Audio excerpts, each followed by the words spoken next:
आप तब तक उस मार्ग पर नहीं चल सकते जब तक आप खुद वह मार्ग नहीं बन जाते। लोग सवाल पूछते हैं, मेरा मन नहीं लग रहा है, मैं क्या करूं? मैं मन को शांत करना चाहता हूं, एकांत करना चाहता हूं, मन को साधना चाहता हूं, हर तरह के फालतू विचारों से मुक्ति पाना चाहता हूं, पर मेरा मन कहीं लगता ही नहीं, वह हमेशा भटकता रहता है। आइए एक कहानी के जरिए हम आपको थोड़ा सी इसे समझाने की कोशिश करते हैं। एक गुरु अपने शिष्यों को ध्यान साधना सिखा रहे थे। तभी एक शिष्य बोला, हे गुरुदेव, मैं कुछ समझ नहीं पा रहा, क्या मैं आपसे कुछ पूछ सकता हूँ? गुरुजी ने कहा, बिल्कुल पूछ सकते हो। शिष्य ने कहा, जैसे मैं पानी पीता हूँ तो मेरी प्यास बूझ जाती है, या कोई भी पानी पीता है तो उसकी प्यास बूझ जाती है, तो ये ध्यान के संबंध में ऐसा क्यों नहीं होता? जब हम आपसे कहे अनुसार एक जैसा ध्यान करते हैं तो हम में से कोई पहले तो कोई बाद में तो कोई कभी भी ध्यान की स्थिति को प्राप्त कर ही नहीं पाता। ऐसा क्यों होता है?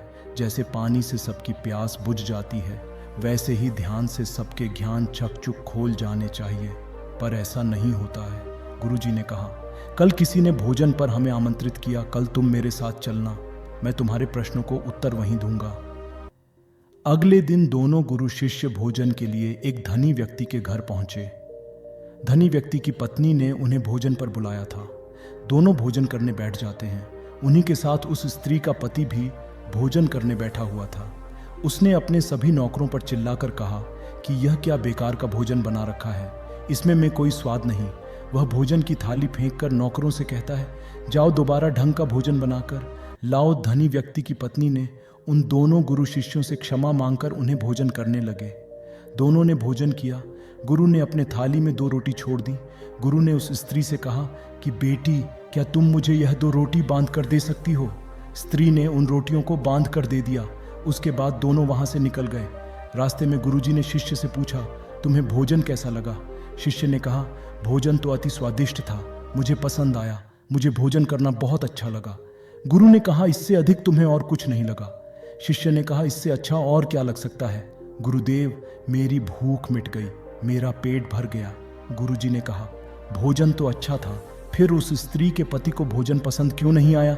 भोजन तो अच्छा बना था, न भोजन एक ही था, तब उसे पसंद क्यों नहीं आया? शिष्य ने कहा, आप ठीक कहते हैं गुरुदेव, मैं तो कुछ समझ ही नहीं पा रहा हूं, आप ही कुछ बताइए। गुरुजी ने कहा, अब भी तुम मेरे साथ आगे चलते रहो। गुरु शिष्य चलते चलते बहुत दूर निकल आए। शिष्य ने गुरुजी से कहा, गुरुदेव, हम हमारे आश्रम के पर तो नहीं हैं, फिर हम कहाँ जा रहे हैं? गुरु ने कहा, बस चलते रहो। बहुत दूर चलने के बाद एक फटे हाल व्यक्ति गुरु के सामने आ गया और उनके चरणों में गिर गया और बोला, हे परमात्मा, मेरी मदद करो, मैं 3 दिन से भूखा हूँ, मैंने कुछ भी नहीं खाया है, कृपया करके मुझे कुछ खाने को दे। गुरुजी ने उस व्यक्ति को एक पेड़ के नीचे बैठाया और उन 2 रोटियों को निकाल कर दिया जो उस महिला ने उन्हें बांध कर दी थी। रोटियों को देखते ही उस गरीब व्यक्ति की आंखों में चमक आ गई। उसने तुरंत उन रोटियों को लेकर खा लिया। खाते समय उस व्यक्ति की आंखों से आंसू निकल रहे थे। वह रो रहा था और खाता जा रहा था और हाथ से इशारे कर रहा था, जैसे वह किसी अदृश्य शक्ति को कह रहा हो कि तेरा धन्यवाद। इस रोटी के लिए खाने के बाद उसने गुरुजी को प्रणाम किया और धन्य देकर कहा। गुरुजी ने उस व्यक्ति से पूछा कि भोजन का स्वाद कैसा था? उसने कहा, स्वाद तो कहीं था ही नहीं, केवल जीवन था, परमात्मा और ईश्वर था। यह रोटियां नहीं थी, यह तो साक्षात जीवन था। यह कहकर वह व्यक्ति वहां से चला गया। गुरु ने शिष्य से कहा, देखो, भोजन वही था, लेकिन एक व्यक्ति को उसमें स्वाद नहीं आता। तुम्हें स्वाद आया, तुम्हें भोजन पसंद था, लेकिन वही एक व्यक्ति को इस भोजन में स्वाद नहीं आया। व्यक्ति वो उसमें ईश्वर परमेश्वर जीवन को देख लेता है। इसी से पता चलता है कि व्यक्ति और भोजन की तृप्ति में भी अंतर है। पहले व्यक्ति की इसमें कोई तृप्ति नहीं होती, तुम्हें थोड़ी सी तृप्ति होती है और उस व्यक्ति को अनंत तृप्ति होती है। ऐसा ही ध्यान के संबंध में होता है। जिसको जितनी ज्यादा प्यास होती है वो उतनी ही जल्दी मार्ग बना लेता है। उसी से कि ज्यादा जिज्ञासा का समाधान हो गया था। उसके प्रश्नों का उत्तर उसे मिल गया था, लेकिन प्रश्न का उत्तर अभी हमारे नहीं मिले। प्रश्न था, मन क्यों नहीं लगता? दोस्तों, जो लग जाए वह मन नहीं है, मन का स्वभाव ही है भागना। जब हमारे पास कोई चीज अत्यधिक होती है तब मन उससे भागने लगता है। जैसे उस धनी व्यक्ति का मन जो उस भोजन से भाग रहा था, जो उसके लिए आम बात थी, लेकिन जब कोई चीज़ हमारे पास सीमित मात्रा में होती है, हमें मिल जाती है, तब हमारा मन उससे जुड़ा ही रहता है और हम उस चीज़ की थोड़ी बहुत अहमियत भी रखते हैं। जैसे उस शिष्य का मन जो उस भोजन से थोड़ा बहुत जुड़ा हुआ था, तो उसने उस भोजन के स्वाद को भी जान लिया। लेकिन जब हमें कोई चीज़ चाहिए होती है और वह हम पास नहीं होती, तो पहले हमारा मन उस चीज़ के लिए बहुत लालायित रहता है। वह हर हाल में उसे पा लेना चाहता है। लेकिन जब कोई चीज़ प्राणों से जुड़ी हो, जैसे कि वहाँ 2 रोटी, और जब बात प्राणों पर आ जाए तब मन गायब हो जाता है। तब आप स्वाद नहीं देखते, भोजन का प्रकार नहीं देखते, तब आपको सिर्फ भोजन चाहिए होता है। तब आपका एकाग्र हो जाते हैं। भोजन के लिए जो मिले उसी में आपको आनंद आ जाता है। स्वाद हो या ना हो, आपके प्राण अंतर तक उसे स्वीकार कर लेते हैं। और यह तब होता है जब मन नहीं होता। हम हमारे मन को लगाने की बहुत कोशिश करते हैं। कुछ पढ़ाई में लगाने की कोशिश करते हैं, तो कुछ अपने काम में लगाने की कोशिश करते हैं। लेकिन आपने देखा होगा कि मन कहीं नहीं लगता, और यह लग भी नहीं पा सकता, क्योंकि इसका काम किसी चीज़ में लगना है ही नहीं, बल्कि इसका काम है आपको भगाना। इधर उधर एक चीज़ आपको मिली तो आपको दूसरी चीज़ पर ले जाना, दूसरी चीज़ आपको मिली तो तीसरी चीज़ पर ले जाना। मन संतुष्टि को नहीं जानता है, यह केवल पाना जानता है, पाने के बाद भूल जाना जानता है। जो मिल गया है उसे छोड़ देने की आदत होती है, जो छूट गया है उसे फिर से पा लेने की आदत मन की होती है। अपनी ज़िंदगी के पिछले हिस्से को देखें और जानें कि क्या आपका मन कहीं लगा है, कहीं रुका है, या ये देखें केवल क्या आपको अभी तक भाग रहा है और आप भाग रहे हैं। अब सवाल आता है कि अगर मन का काम भागना या भगाना ही है, तो क्या ज़िंदगी भर हमें भागते ही रहेंगे? क्या हम कहीं नहीं रुकेंगे? ध्यान से देखो तो हमारी ज़िंदगी ऐसी ही है। जन्म से लेकर मृत्यु तक इंसान भागता ही रहता है, कभी इस किसी चीज़ के पीछे तो कभी अपनी दूसरी चीज़ों के पीछे। लेकिन फिर भी कुछ इंसान अपवाद हो जाते हैं, फिर वह रुक जाते हैं, भागना बंद कर देते हैं, तब चीज़ें उनके पीछे भागती है। वह किसी चीज़ के पीछे नहीं भागते हैं। इसका सबसे बड़ा उदाहरण गौतम बुद्ध है। हम आम लोग कैसे अपने जीवन में ठहराव ला सकते हैं, कैसे अपने जीवन में एकाग्रता ला सकते हैं, कैसे हम अपने जीवन में अपने मन को, अपने आप को नियंत्रित करने से रोक सकते हैं। और इसका एक ही रास्ता है, और वह है ध्यान। ध्यान व्यवस्था लाता है, मन भागता है। ध्यान ठहराव बुलाता है, मन लालच देता है। ध्यान लालच को देखने की दृष्टि देता है। मन कहता है दूसरी चीज़ों को पकड़ लो, ध्यान कहता है जो मिला है उसे जान ले। ध्यान एकाग्रता लाता है, लेकिन ध्यान को लेकर भी हम भ्रमित रहते हैं। ध्यान का मतलब आंखें बंद कर बैठ जाने को ही समझ लेते हैं।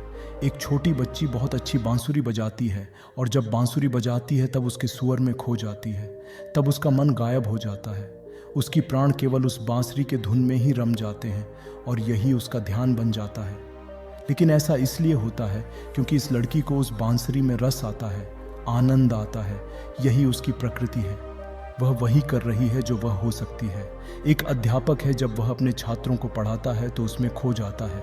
वह अपने प्राणों से उस पढ़ाने का आनंद लेता है, उसमें उसकी रुचि है। यही उसकी प्रकृति है। जब वह पड़ा हो रहा होता है तब उसके मन में कोई हलचल नहीं होती। वह तब ना भूत बाल की बात सोचता है और ना भविष्य काल की। वह केवल वर्तमान के क्षण में ही है, और यही उसका ध्यान है। जो व्यक्ति जो है अगर वही होने लगे तो उसमें स्वतः ही ध्यान घटित होने लगता है, वह एकाग्र होने लगता है। लेकिन जब व्यक्ति कुछ होने की कोशिश करते हैं तो उसका मन हावी होने लगता है, एकाग्रता टूट जाती है, और तब हम भागते रहते हैं, सब कुछ पा लेते हैं, तब भी सोचते हैं कि कुछ रह गया है। और यह अधूरापन कभी पूरा नहीं होता, क्योंकि जो आप हो सकते थे, जो आपकी प्रकृति थी, वह आप नहीं हुए, बाकी सब कुछ हो गए। ऐसे में ही आप हमेशा अधूरे रह जाते हैं। तब मन कहीं नहीं लगता। मन की प्रकृति ही लगने की नहीं है। जो लगता है वह एकाग्रता है, वह ध्यान है। और जहां आपको एकाग्रता मिल जाए, समझ लेना वहीं आपके लिए बना है। धन्यवाद। प्राचीन समय की बात है, एक गांव में सबल नाम का एक आदमी रहता था। वह अपने जीवन से बहुत निराश था। उसकी निराशा का कारण यह था कि वह अभी तक कुछ भी नहीं करता था। उसके घर वाले दूसरे का उदाहरण देकर उसको ताना मारते थे और कहते थे कि वह सब तो कामयाब हो गए और तू यहीं का यहीं रह गया। जब भी वह कहीं बाहर जाता तो लोग उससे पूछते कि तुम क्या कर रहे हो भाई, और उसे यह कहने में बहुत शर्म महसूस होती कि वह अभी तक कुछ नहीं कर रहा, कुछ करने की कोशिश कर रहा है। धीरे धीरे उसने लोगों से मुंह छिपाना शुरू कर दिया।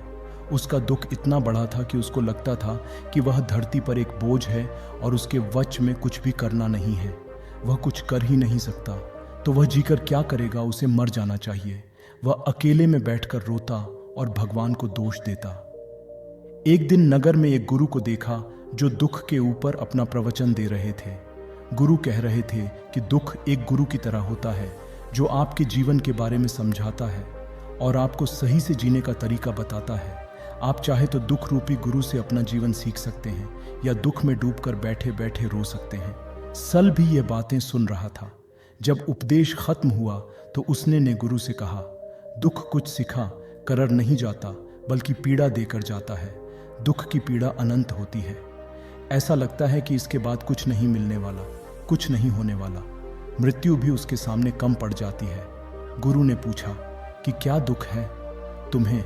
सबल ने अपनी सारी परेशानी गुरु को बता दी और कहा कि मेरे दुख का आपके पास कोई समाधान है ही नहीं गुरुदेव।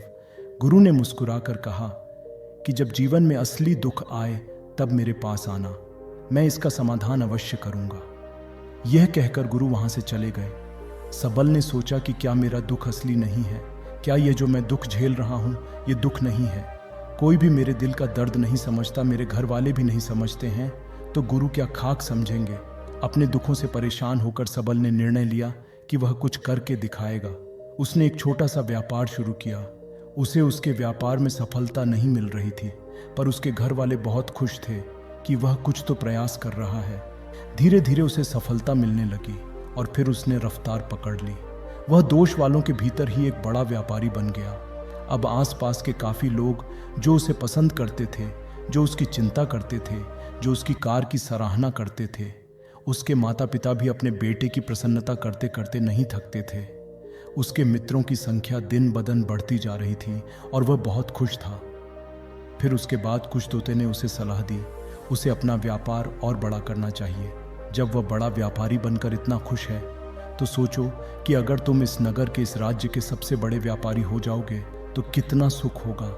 तुम्हारे पास कितने लोग तुमसे जुड़ेंगे, कितना यश तुम्हारा फैले। स्वयं राजा भी तुम्हारी तारीफ करेंगे और जरूरत पड़ने पर तुमसे ही धन उधार लेंगे। यह बात सबल के मन में बैठ गई और वह और ज्यादा मेहनत करने लगे। लेकिन यह सब उसे बहुत जल्दी चाहिए था। ज्यादा समय वह बर्बाद नहीं करना चाहता था, इसलिए उसने कुछ ऐसे काम किए जो उचित नहीं थे।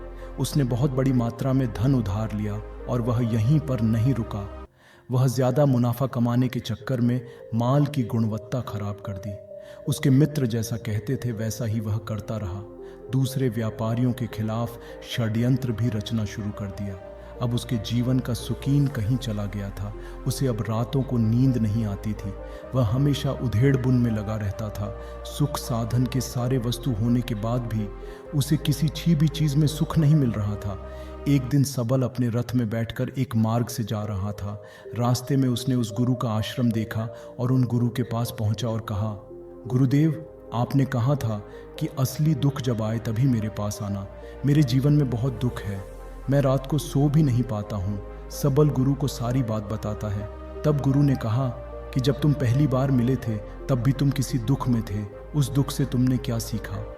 सफल ने कहा, मैंने सीखा कि केवल सोचने मात्र से कुछ भी नहीं होता।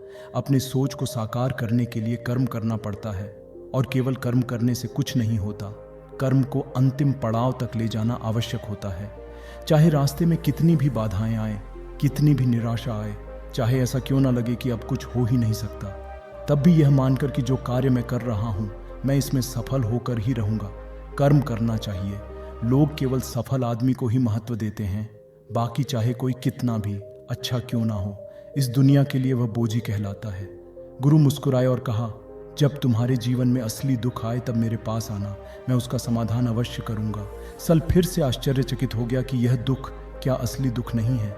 असली दुख और होता क्या है? लेकिन उसने कुछ नहीं बोला। सबल ने गुरु को एक घड़ा भेंट किया जो सोने के सिक्कों से भरा था। घड़े को देखकर गुरु ने कहा कि इस घड़े को वहां उस पेड़ के नीचे गड्ढा खोद कर दबा दो, ये मेरे किसी काम का नहीं है। सल ने ऐसा ही किया और वह वहां से चला गया। धीरे धीरे सल को व्यापार में घाट होने लगा। उसकी धन संपदा धीरे धीरे घटने लगी और एक ऐसा समय आया जब उसके ऊपर बहुत कर्जा हो गया था। लेकिन वह निश्चिंत था क्योंकि कर्जा उसके मित्रों द्वारा ही दिया गया था। वह सोचता था कि उसके मित्र उसके बुरे समय में साथ देंगे। पर ऐसा कुछ भी नहीं हुआ। सबसे पहले उसके मित्रों ने ही उससे उधार मांगना शुरू कर दिया। ना देने पर जान से मारने की धमकी तक दे दी। उसने शुभ चिंतक, उसके चाहने वाले सब उससे दूर होते चले गए। उसके पिता उसकी गलतियों को उससे गिनने लगे। उसकी सारी संपत्ति नीलाम हो गई। उसके पास कुछ नहीं बचा। वह सड़क पर आ गया। उसने अपने पिता से सहायता मांगी। पिता ने कहा कि मेरे पास तो ये थोड़ी सी संपत्ति है, अगर मैं तुम्हें ये दे दूंगा तो तुम्हारी माँ को कहाँ रखूंगा, हमारा सहारा यही सती है। बेटा, उसके जीवन में बहुत गहरा दुख था। उसके आसपास कोई भी ऐसा नहीं था जो उसे संभाल सके। इस धोखे की वजह से वह टूट गया था। लगता था कि जीने का कोई मतलब ही नहीं है, मृत्यु ही एकमात्र सहारा है। वह मरने के लिए एक नदी की तरफ जा ही रहा था। तभी रास्ते में उसे याद आया कि गुरु ने कहा था कि जब उसके जीवन में असली दुख आए तो मेरे पास आना और वो उसके दुख का समाधान कर देंगे। सबल ने गुरु के पास गया और उसने गुरु को सारी बात बताई और उसने कहा कि मेरे दुख का समाधान कीजिए। गुरु ने कहा कि जब तुम्हारे जीवन में असली दुख आए तब मेरे पास आना, मैं उसका समाधान अवश्य कर दूंगा। असली दुख क्या होता है? यह असली दुख गुरुदेव, क्या आप जो जीवन में घट रहा है वह दुख नहीं है? गुरु ने कहा कि पहले यह बताओ कि तुमने अपने इस दुख से क्या सीखा है। सफल ने कहा कि जो लोग तुम्हारी तरक्की के पीछे पीछे तुम्हारे साथ आए हैं वह तुम्हें धोखा देंगे, क्योंकि तुम्हारे बुरे समय में वह तुम्हारा साथ नहीं देंगे बल्कि तुम्हारा फायदा उठाएंगे। भरोसा केवल उन्हीं लोगों पर करना चाहिए जो तुम्हारे बुरे समय में, असफलता के समय में तुम्हारे साथ खड़े रहे हो, और ऐसे बहुत कम ही लोग देखने को मिलते हैं। गुरुदेव जिन्हते हैं उन्हें हमेशा कद्र करना चाहिए। कभी किसी के खिलाफ षड्यंत्र नहीं करना चाहिए। ईमानदारी और धैर्य के साथ काम करना चाहिए, लालच नहीं करना चाहिए। गुरु ने पेड़ के नीचे गड्ढा खोदकर वह गड्ढा निकाला जो सोने के सीकों से भरे थे, और वह घड़ा सबल को दिया और कहा कि जब असली दुख आए तभी मेरे पास आना सबल को। उस घड़ी से थोड़ी उम्मीद मिली। उसने गुरु को प्रणाम किया, धन्यवाद किया और वह घड़ा लेकर चला गया। उस धन से उसने दोबारा व्यापार शुरू किया और वह अब छोटा व्यापारी बनकर ही खुश था और फिर से ईमानदारी से व्यापारी करके बड़ा खुश था। उसका जीवन खुशियों से भरा था। लेकिन आप कितने ही अच्छे हैं, कितने ही अच्छा काम करते हैं, दान करते हैं, पुण्य करते हैं, लोगों की मदद करते हैं। जीवन में दुख सबके आता है, तो सबल के जीवन में फिर से दुख आया। उसके माता पिता की मृत्यु हो गई। वह दोनों एक ही दिन मृत्यु को प्राप्त हो गए। सबल अपने माता पिता से बहुत प्रेम करता था, इसीलिए उसे बहुत गहरा आघात लगा। वह उन्हें शमशान ले गया। वहां पर उनकी अंतिम क्रिया की सबल ने उन्हें जब चीता में जलते हुए देखा तो उसका मन बेचैन हो उठा। उसके मन में हजारों सवाल खड़े हो गए। वह घर वापस आया तो उसके अपनी माता पिता की संपत्ति को देखा जिसके लिए वह हमेशा लड़ते रहते थे। आज वह अनल वारिस की तरह पड़ी थी। उसकी देखरेख करने वाला, उसे देखने वाला कोई नहीं था। उसके पिता ने जो संपत्ति इकट्ठा किया था वह यहीं पर रह गया। एक दिन पहले एक अपनी संपत्ति के लिए किसी से भी लड़ने के तैयार थे, लेकिन आज सब कुछ समाप्त हो चुका था, सब कुछ खत्म हो चुका था। उसका मन बहुत बेचैन हो रहा था। लग रहा था जैसे कुछ खाली है, कुछ अकेलापन जैसा है, कुछ डर है, कुछ है जो समझ नहीं आ रहा। इसीलिए वह गुरु के पास पहुंचा। गुरु ने सबल को देखते ही कहा कि क्या कोई दुख है?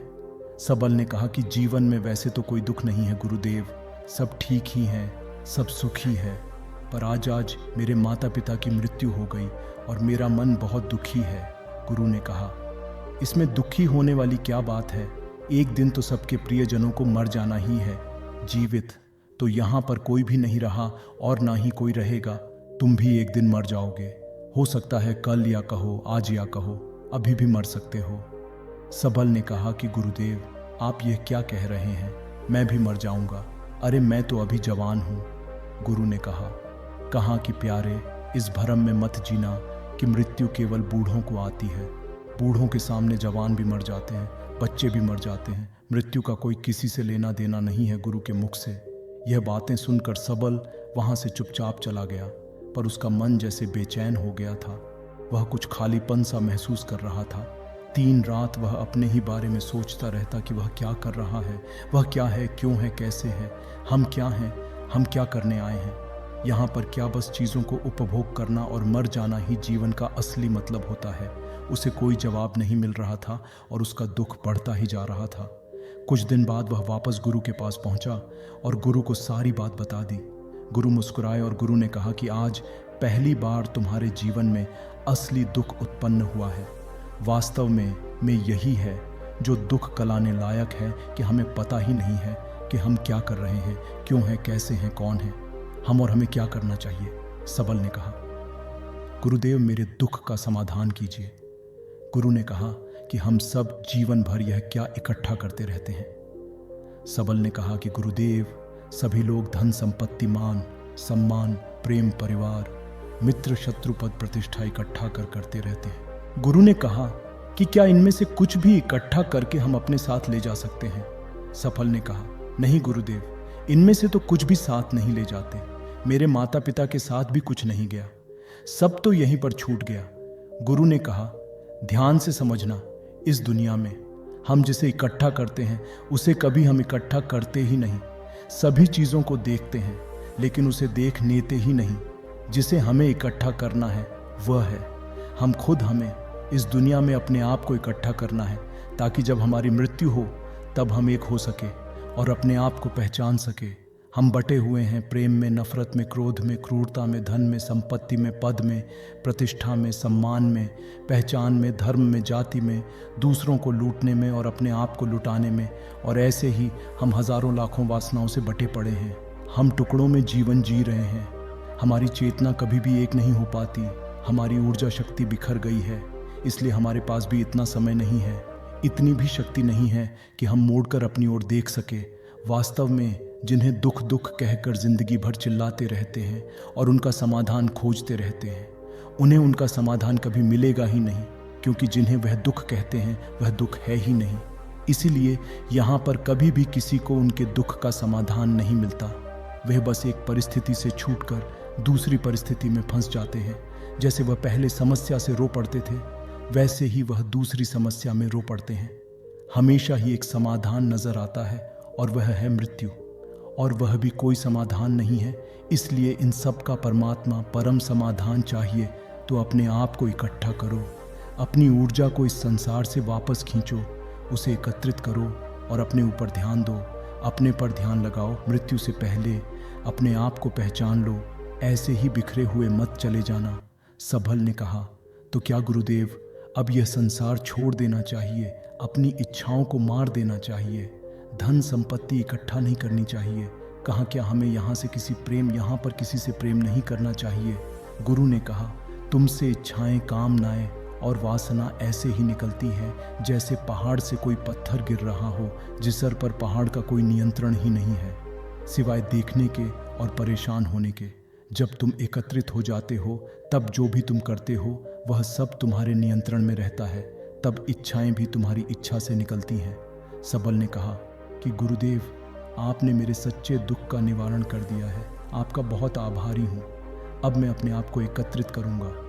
गुरुदेव, मानव शरीर में बहुत ऊर्जा है, बहुत शक्ति है, पर वह बेकार की चीज़ों में भटक रह गई है, व्यर्थ की चीज़ों में लगी रहती है। दोस्तों, अक्सर हम ऊपर वाले से सवाल करते हैं कि हमारे जीवन में इतने दुख क्यों हैं। हम सभी के मन में ये सवाल उठता है और इसका जवाब है कि वह परमात्मा हमें उस परम दुख तक ले जाना चाहता है, उस सबसे बड़े दुख तक ले जाना चाहता है जहाँ पर हमें पता चल सके कि इंसानी आत्मा का असली दुख क्या है। और वह दुख है अपने आप को ना पहचान पाना, अपनी शक्तियों को ना। एक बार की बात है, एक गांव था। उस गांव के लोग एक दूसरे से नफरत करते थे, उनके बीच हमेशा लड़ाई झगड़े हुआ करता था। अगर सब लोगों को आपस में मिलकर कोई फैसला लेना होता तो वह भी लड़ाई करके ख़त्म कर लेते थे। उन लोगों के बीच ना तो एकता थी और ना ही प्रेम था, बस कुछ थी तो आपस की नफरत। कोई किसी को बर्दाश्त नहीं कर सकता था। यह लड़ाई झगड़े दूसरे गांव तक भी फैल चुकी थी। कोई भी जल्दी उस गांव की तरफ नहीं जाता था क्योंकि उस गांव के लोगों को किसी से नहीं बनती थी। बच्चे से लेकर बूढ़े तक सभी का यह स्वभाव था। धीरे धीरे समय बीतने लगा लेकिन उनकी यह आदत में कोई भी सुधार नहीं आया। उसी गांव में एक स्त्री रहती थी।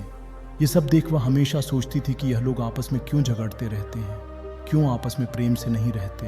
यदि वह किसी को समझाने की कोशिश करती तो लोग उल्टे उसी को भला बुरा कहने लगते, जिससे बात और ज्यादा बिगड़ जाती थी।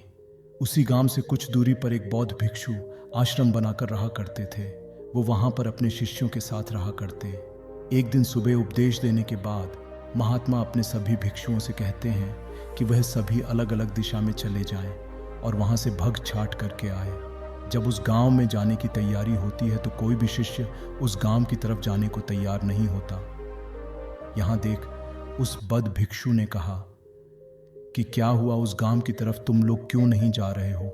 उनके शिष्य कहते हैं कि हे गुरुदेव, उस गांव के लोग बहुत ही अभद्र व्यवहार करते हैं। अब शब्द कहते हैं और भिख छाट देना तो दूर की बात रही, वह हमसे ठीक से बात भी नहीं करते हैं। जब उस गांव के लोगों में एक दूसरे के प्रति कोई भावना नहीं है तो हमारे प्रति वह क्या भावना रखेंगे? यह सुनकर वह बौद्ध भिक्षु कहते हैं कि हम लोग तो सन्यासी हैं, हमें किसी की बातों का असर नहीं होना चाहिए। फिर वह बौद्ध भिक्षु कुछ सोच कर कहते हैं, क्या तो स्वयं भिक्षाटन के लिए उस गांव में मैं ही जाऊंगा। और यह फैसला करके वह उस तरफ जाने वाले शिशु को दूसरी तरफ जाने की आज्ञा दे देते हैं और वह महात्मा खुद उस गांव की तरफ निकल जाते हैं। उस गांव में पहुंचकर वह भिक्षाटन करने लगते हैं, लेकिन वहां से उन्हें कोई भिक्षा नहीं मिलती। थोड़ा आगे बढ़ने के बाद वह उस स्त्री के पास पहुंच जाते हैं जो थोड़ी दयालु प्रवृत्ति की थी और वह उससे भिक्षा मांगने लगते हैं, उस बौद्ध भिक्षु को भिक्षा मांगते देखकर, और फिर वह भी छाट करने के लौट जाते हैं। अब महात्मा हर दिन उस गांव में भिक्षा लेने के लिए जाने लगे। हर दिन तो वही सब माहौल देखा करते थे, वहीं लड़ाई झगड़े, वहीं अपशब्द, वहीं गाली गलौज। एक दिन सभी शिष्यों को उपदेश देने के पश्चात भिक्षाटन के लिए उस गांव में जा रहे होते हैं। तब उनका शिष्य उनसे पूछता है कि गुरुदेव, वहाँ के लोग क्या आपको अपशब्द नहीं कहते, लड़ाई झगड़ा आपसे नहीं करते? तब महात्मा कहते हैं कि मैं तो एक सन्यासी हूँ, मुझे रोज भटचन के लिए अलग अलग जगहों पर जाना होता है, इसलिए मुझे किसी के अब सबसे मुझे कोई फर्क नहीं पड़ता। मैं अपने कार्य पर ध्यान देना जरूरी समझता हूँ। और यह कहकर महात्मा आगे उस गांव के लिए निकल जाते हैं और रोज की तरह उस गांव में भिक्षा मांगने लगते हैं। भिक्षा मांगते हुए वह उस स्त्री के घर पहुंचते हैं। वह स्त्री बाहर आकर उन्हें भिक्षा देते हुए कहती है कि हे गुरुदेव, क्या मैं आपसे एक प्रश्न पूछ सकती हूँ? ये सुनकर वह महात्मा कहते हैं कि पूछो, क्या पूछना चाहती हो? तने पर वह कहती है कि आप इतने दिनों से यहाँ पर भिक्षा मांगने आ रहे हैं, अब तक तो इस गांव के व्यवहार से अवगत हो ही गए होंगे कि किस किस तरह के लोग आपस में झगड़ते रहते हैं। मैं आपसे ये पूछना चाहती हूँ कि यह लोग व्यर्थ में आपस में क्यों झगड़ते रहते हैं, क्यों आपस में एक दूसरे से नफरत करते रहते हैं? क्या इनकी नफरत को मिटाया नहीं जा सकता? क्या यह लड़ाई झगड़े खत्म नहीं हो सकते? आप तो सन्यासी हैं, महात्मा हैं, क्या आप इनको समझा नहीं सकते? क्या आप इनको ध्यान नहीं दे सकते? यह सुनकर वह महात्मा उस स्त्री से कहते हैं कि सुनो, मैं यहाँ भिक्षा लेने आया हूँ, किसी के व्यर्थ के झगड़े ठीक करने नहीं आया हूँ। तुम्हारे इस उल्टे पलटे सवालों का मेरे पास कोई जवाब नहीं है और ना ही इसका जवाब देने में मेरी कोई रुचि है। महात्मा बहुत तेज स्वर में चिल्लाकर यह बातें कह रहे थे। यह सुनकर वह स्त्री अपने आसपास देखने लगती है और उसे महात्मा द्वारा अपमानित किया जाने पर क्रोध आ जाता है और उस क्रोध में उस महात्मा को भला बुरा कहने लगती है, उनका खूब अपमान करती है। वहाँ खड़े गांव के लोग यह सब देख रहे थे और वह महात्मा पर और ज़्यादा गुस्सा होकर ऊंचे स्वर में चिल्ला रही थी और साथ ही कहती हैं कि मैंने यहाँ पर कोई धर्मशाला नहीं खोल रखी है और ना ही किसी का ठेका लिया है जो तुम रोज़ यहाँ पर भिक्षा मांगने पहुँच जाते हो। स्वयं को महात्मा कहते हो और किसी स्त्री से बात करने का ढंग तक नहीं है और ध्यानी बनते फिरते हो। तुम्हें स्वयं कुछ नहीं पता और दूसरों को ध्यान देते फिरते हो। मैं तुम जैसे भिखारी को भिक्षा नहीं दूंगी, तुम यहाँ से जा सकते हो। इतना कहकर वह स्त्री चुप हो गई और लंबी लंबी श्वास लेने लगी। महात्मा चुपचाप अब तक उस स्त्री की बात सुन रहे थे और जब वह स्त्री चुप हो गई तो महात्मा कहते हैं कि आराम से श्वास ले लो देवी, चाहे तो पानी पी लो, मैं यहीं पर प्रतीक्षा कर लूंगा। महात्मा की यह विनम्र वाणी सुनकर वह स्त्री आश्चर्यचकित होकर उनकी तरफ देखने लगी। तब महात्मा ने कहा कि मैं जानता हूं कि तुम क्या सोच रही हो। यह कहकर वह मुस्कुराने लगते हैं। उन्हें यूं मुस्कुराता हुआ देखकर वह स्त्री कहती है कि आपको क्या हुआ? मैं इसको मुस्कुराहट का मतलब नहीं समझ पाई। तब महात्मा कहते हैं कि मैंने जरा से ऊंचे शब्द आवाज में 2 शब्द क्या कह दिए, तुम क्रोध से भर उठे। यही क्रोध झगड़े का मुख्य कारण होता है जो व्यक्ति के भीतर एक दूसरे के प्रति नफरत पैदा कर देता है। इंसान में धैर्य की इतनी कमी हो गई है कि वह किसी को ध्यान से नहीं सुन पाता, उसका सही मतलब समझ ही नहीं पाता। वह सिर्फ यह सुनता है कि सामने वाले ने कितनी ऊंची आवाज में ये बात बोली है, उसका आशय समझे बगैर उस बात का सही मतलब समझे बगैर झगड़ने लगता है, उससे लड़ाई करने लगता है। यह कहते हुए महात्मा ने उस स्त्री से कहा कि तुम तो समझदार स्त्री प्रतीत होती हो, तो गांव में मुझे सबसे समझदार स्त्री लगी, लेकिन देखो तुम भी 2 शब्दों की वजह से क्रोध से भर उठी। हम चाहे कितनी भी समझदारी क्यों ना दिखा लें, लेकिन हमारी समझदारी तो मैदान में परखी जाती है। तुम्हारी तरह इस गांव के लोग भी अपने आप को समझदार समझने लगते हैं, अपने आप को ध्यानी समझने लगते हैं, लेकिन कोई दूसरा आदमी कुछ शब्द कह देता है, ऊंचे स्वर में बात कर लेता है, तो तुरंत झगड़ा शुरू हो जाता है। असलियत में यह समझदारी नहीं होती, यह अंधापन होता है, क्योंकि असली ज्ञान तो आपका धैर्य है, आपकी शीतलता है, आपकी वाणी है। अगर दूसरा आदमी आपसे ऊंची आवाज में बात भी कर रहा है, उसके बावजूद आप शीतल बने हुए हैं, आप विनम्र बने हुए हैं, अपने धैर्य रखा हुआ है, तो आप सही मायने में ज्ञानी हो जाते हो। सभी गांव वाले जो भी महात्मा को सुन रहे थे, उनकी यह बात सुनकर बेहद ही प्रभावित हुए। अपनी बात को जारी रखते हुए महात्मा ने कहा कि आज मैं तुम लोगों को एक कहानी सुनाता हूँ। ये कहानी तुम्हारे ज्ञान के चक्षु खोल देगी, तुम लोगों के जीवन के अंधकार को खत्म कर देगी। बहुत समय पहले की बात है।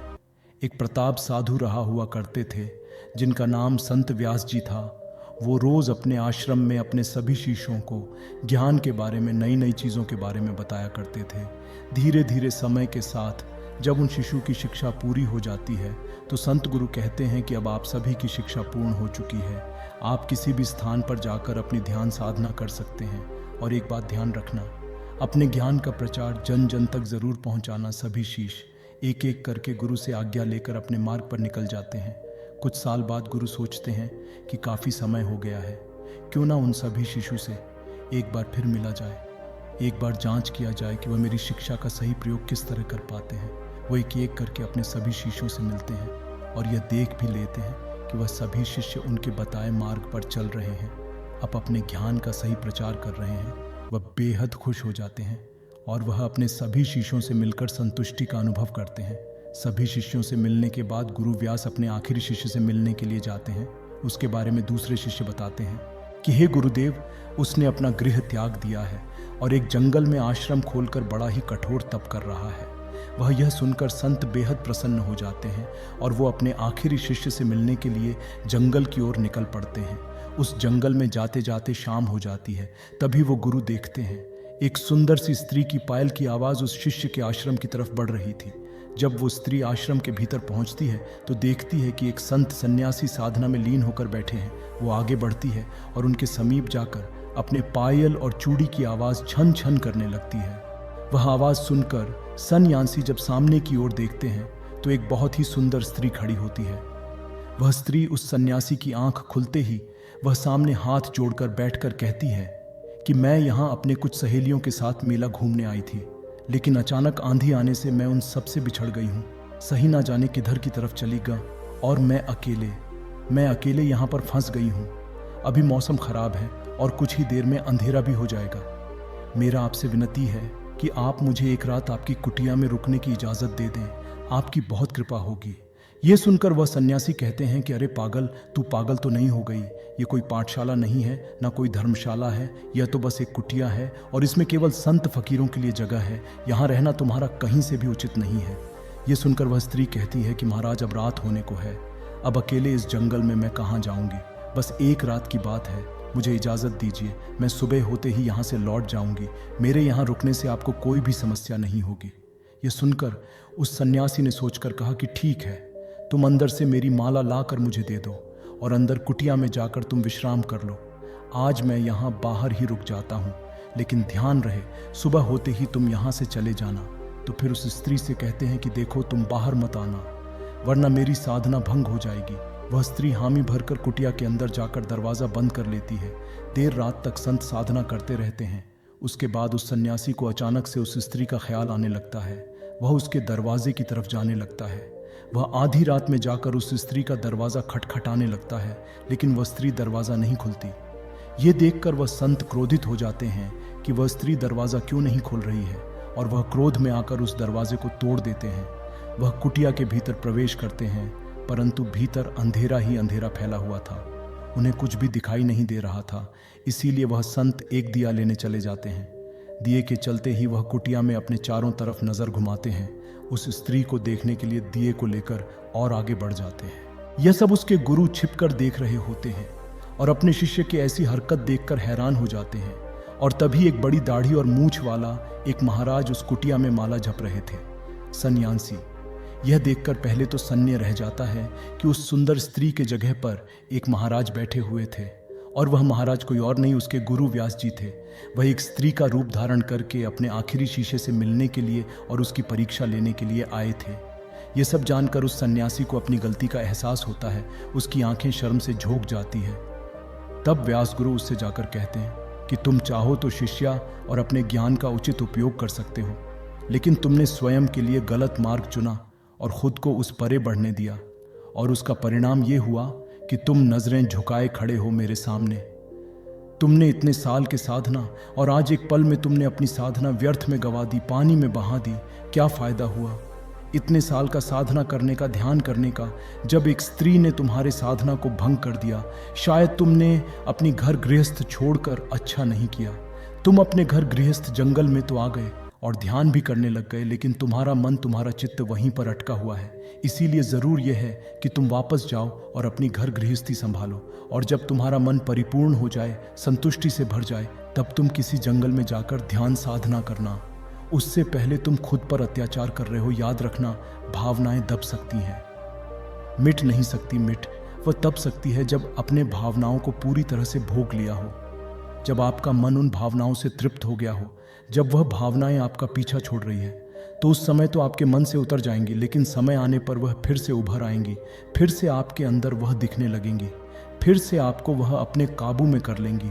इसलिए अपने भावनाओं को दबाने की कोशिश मत करना, उन्हें जी भर कर जी लो। जब इतनी सी बात और कहानी को गांव वाले सुनते हैं तो वे संत, सभी संत से अपने गलती के लिए क्षमा मांगते हैं, और वह स्त्री भी अपने क्रोध के लिए उस संत से क्षमा मांगती है।